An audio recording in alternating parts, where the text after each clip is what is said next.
আজকে দিনের শুরুটাই হলো পরীর বায়না দিয়ে। সকাল সকাল জলখাবারে এটা খাবো না সেটা খাবো না অনেক কিছু ভাবার পর বলল শেষেমেশে যে আমি আজকে পাঁপড়ের চাট দিয়ে মুড়ি খাবো। বেশ ভালো কথা। আর আমার তো প্রত্যেক দিনের মতোই একই জলখাবার থাকে, ছাতুর শরবত। অন্য কিছু খেতে মোটেই ভালো লাগে না। তারপর ওদিকে ভাইকেও দিয়ে দিয়েছিলাম টপ মুড়ির সাথে চানাচুর। দুপুরের লাঞ্চের মেনু শো স্টপার আজকে হচ্ছে চিকেন কষা। রান্নাঘর থেকে রান্না করতে করতে ডাক শুনতে পাচ্ছি মেয়ের, কি না তাকে যে গতকাল আইসক্রিমটা কিনে আনা হয়েছিল সেটা তাকে দিতে হবে। সে যতই ঠান্ডা লাগুক না কেন আইসক্রিম খাওয়া ছাড়বে না।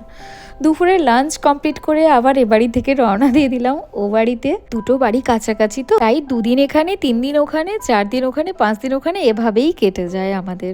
তাছাড়াও মাকে না 2 দিনের বেশি না দেখলে মনটা যেন কেমন খচখচ করতে থাকে। পরীর তো মামা বাড়ি এসে বিরাট আনন্দ, সে তো আনন্দে একদম আধখানা। তার একটা বিশেষ কারণ আছে। শুধু যে ওর দিদার মামা আছে এ বাড়িতে তা নয়, উপরি পাওনা হিসাবে আছে আমার দিদা, মানে ওর বড় মা হয় আর কি।